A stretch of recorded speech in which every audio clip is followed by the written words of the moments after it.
Je voudrais du soleil vert, des dentelles et des théières. Il voulait mettre de la couleur à notre confinement. 23 illustrateurs jeunesse ont représenté leur famille confinée. Chacun dans leur atelier, ils ont joué le jeu lancé par Nathalie Novi. 6 mois après, ils se sont retrouvés pour un vernissage masqué. Moi, ça m'a beaucoup touchée qu'il y ait autant de monde qui ait envie de participer et de faire, et qu'il y ait des lieux comme le musée de l'illustration de Moulins qui reçoivent ces originaux qu'on vous offre. Hein, voilà. Des œuvres imaginées alors que les rues étaient désertées. Pas de salon de littérature, pas d'atelier avec les scolaires. Le quotidien des artistes était tout chamboulé, comme le nôtre. Des liens demeuraient, ceux tissés sur la grande toile mondiale. C'est là que Nathalie Novi a lancé son chiche, créer un cadavre exquis sous forme de fresques géantes.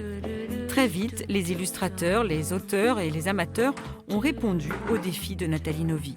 Alors là, on a l'impression qu'il y a toutes les sortes de papiers, mais en fait, il manque toujours ce qu'il faut.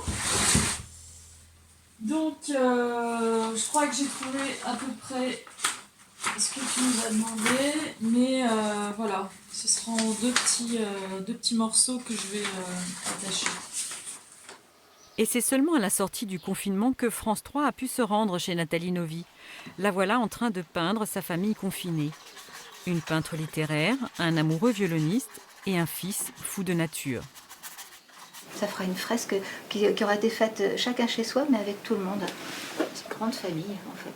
Et dans un moment comme celui-ci, c'était assez fédérateur d'être sur ces réseaux, puis de pouvoir voir que chacun continuait, espérait.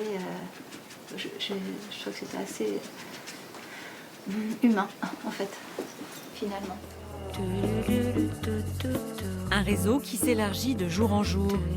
Christophe Renoux invite Frida Kahlo à le rejoindre dans son imaginaire. Carole Schex demande à sa fille de prendre la pause.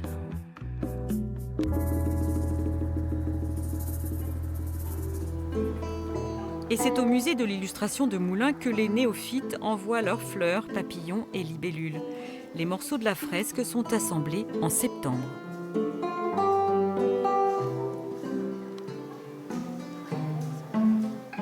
Quand Christophe Renoux a vu ce bâton là qui dépassait comme ça, qui sortait du cadre, il s'est dit mais moi j'ai envie de faire Pinocchio, donc il a fait Pinocchio.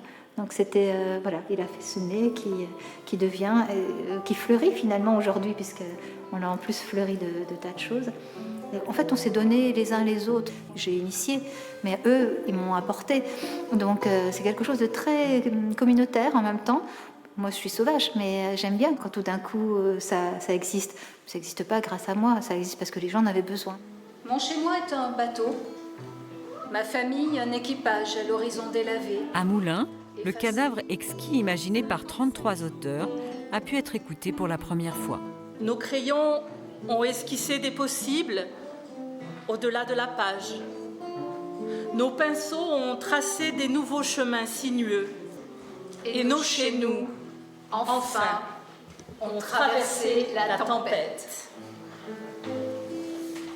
Ce sont des traces d'un instant qui a été vécu plus ou moins dans la joie, plus ou moins au contraire dans la douleur. Et c'est vrai que ça va être la mémoire d'un temps qui était un temps de création, un temps d'innovation, en situation un peu quand même exceptionnelle, en tous les cas en situation inédite. Et c'est la force du musée que de faire le lien entre conserver et la création. Jardin d'hiver.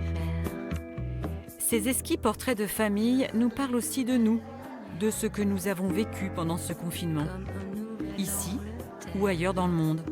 À Dublin, une cinquantaine d'illustrateurs et d'auteurs ont eux aussi répondu aux chiches de Nathalie Novi.